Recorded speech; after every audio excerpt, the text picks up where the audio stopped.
तो क्यों ना बात कर ली जाए सोलो लेवलिंग, जो कि एक नॉवल सीरीज है साउथ कोरिया से, और ये है एक फैंटेसी और एक्शन के जनर में। सबसे पहले अगर हम बात करें जाए इसकी ओरियन के बारे में, तो ये 25 जुलाई 2016 को इसकी हमें एज ए चैप्टर देखने को मिले थे। किस तरह से, यानी कि इसकी बुक्स वगैरह शामिल है, तो उसके अंदर हमें स्टेप बाय स्टेप इसकी कॉमिक्स, मांगा सीरीज या फिर जो कुछ भी कहें वो सेम है, आप कह सकते हैं, वो हमें वहाँ पर देखने मिली थी। इसकी वैसे नंबर ऑफ बुक्स 14 है। इसके जो ऑथर हैं जो गोंग, उन्होंने लिखी थी, और इसका पहला एपिसोड जब इन्होंने एनिमेशन आप टीवी स्क्रीन पर दिखाने के लिए ये इन्होंने एनिमेट करा है, तो इसका पहला एपिसोड आपको 6 जनवरी 2024 को देखने को मिला है, और इसका पहला सीजन अभी चल रहा है। अभी रिसेंटली इसका 8वां एपिसोड, यानी कि टोटल 8 एपिसोड आ चुके हैं, और उम्मीद है कि ये तकरीबन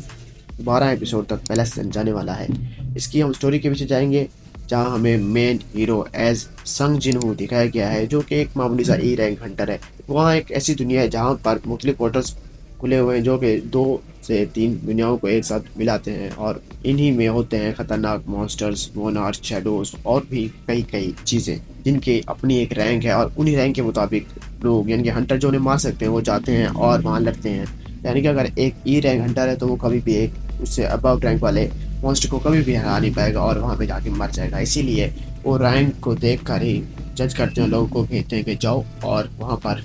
ये रास्ता बंद करके आओ, ताकि वहाँ से कोई मॉन्स्टर भी इस दुनिया में आकर इंसानों को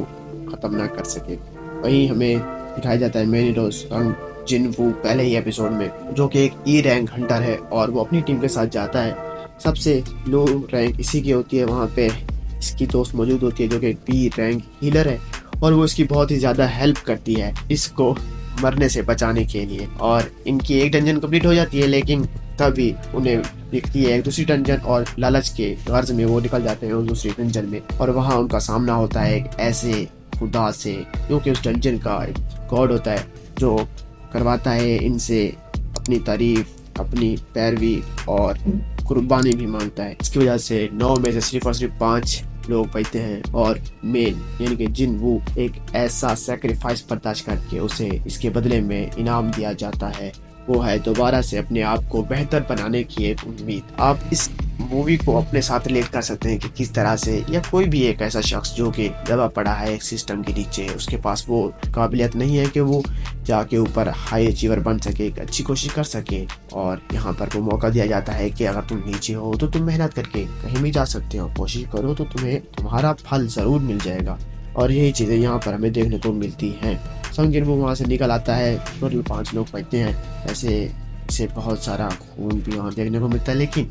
इसकी किस्मत अच्छी होती है और ये चल पड़ता है। आहिस्ता आहिस्ता ये अपने आप को अपग्रेड करता है, डिफरेंट लेवल से गुजारता है, और इस ज़िंदगी में ये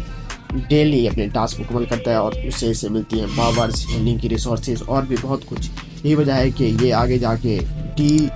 रैंक डंजन को अकेला ही हैंडल कर लेता है और लेवल अप होता रहता है, और ये आगे दोस्त बनाता है। और एक ऐसा वक्त आ जाता है जब इसे टास्क दिया जाता है कि इंसानों को मार दे, क्योंकि वो इंसान जो होते हैं वो अच्छे नहीं होते, और वो इसके मुखालिफ होते हैं, वो इन्हें मारना चाहते हैं, इनके ज़रिए से अपना पैसा कमाना चाहते हैं। और तभी ये उसे पूरा करके अपने अंदर डार्क साइड पैदा करके उनको ख़त्म कर देता है, और इसके साथ इसका दूसरा दोस्त भी शामिल हो जाता है, जो कि इससे एक ऊपर रैंक होता है, लेकिन इस लेवल अप होने से उन्हें किसी को पता नहीं होता, और ये सबको मार देता है। इसकी वजह से ये आगे आगे चलता रहता है, और इसके तमाम दोस्त जो कि इससे पहले मिले थे, यानी कि इसके बी रैंक हंटर और वो तमाम 5 जने जो कि वहाँ पर बच गए थे, ये दोबारा इकट्ठा होते हैं, और लेवल यानी कि एपिसोड 8 में ये दोबारा देखने को मिलते हैं। ये स्ट्रगल कर रहा होता है अपनी माँ के लिए, जो कि एक ऐसी नींद में है जो कि कभी ख़त्म नहीं होगी, और ये जाता है डायमंड किंग्स के कैसल में, जहाँ पे इसे इकट्ठी करनी होती है एलिक्सर ऑफ लाइफ, जिसके लिए 3 का पॉइंट लाजिम है, लेकिन ये वहाँ पर हार के वापस आ जाता है, क्योंकि इसकी एनर्जी इतनी नहीं है कि ये जाके इतनी बड़ी डंजन्स अकेला हैंडल कर सके। और इसी के लिए ये आहिस्ता आहिस्ता मैजिक बीस्ट को मारता हुआ, एसेंस स्टोन हासिल करता हुआ, माना क्रिस्टल्स को हासिल करता हुआ ई रैंक हंटर से आगे बढ़ रहा है। और यही स्टोरी आपको कन्वे कर रही है कि आप लाजिम देखें। सोलो लेवलिंग की इतनी फैन बेस है कि लोग दीवाने हुए पड़े हैं इसके एक्शंस, इसके शेडोज, इसके मोनार्च से। काफ़ी हद तक क्रंची रोल पर आप इसके 3 एपिसोड फ्री में हिंदी तब आपको देखने को भी मिल जाते हैं, और डिफरेंट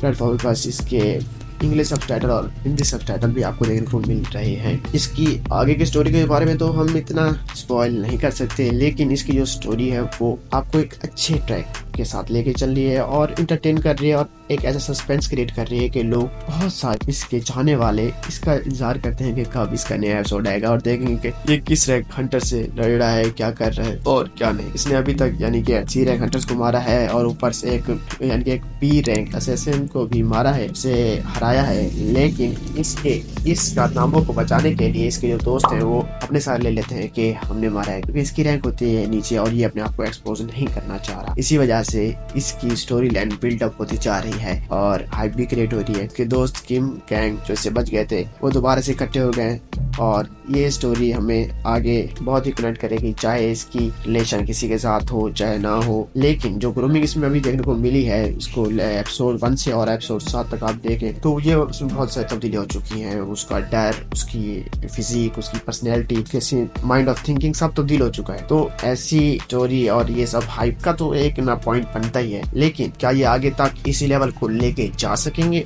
वो हम कुछ नहीं कह सकते। और बेसिक जो कि इस एनिमे का एक समझे एक अजूबा है जो कि आपको पसंद आएगा, उसके शेडोज है। वो एनिमेशन जो ब्लैक लेवल शेडो लेवलिंग जो इसमें आपको एनिमेशन अगर मिलती है तो इसको 4 चांद लग जाएंगे, अगर नहीं मिलती तो हम कुछ नहीं कह सकते। लेकिन ये बहुत ही इंटरेस्टिंग है और आपको देखनी चाहिए। तो मैं आपसे उम्मीद करता हूँ कि आप देखेंगे और आने वाले एपिसोड्स का हम ब्रेक डाउन करेंगे, लेकिन अभी के लिए यही और मिलते हैं नेक्स्ट वीडियो में।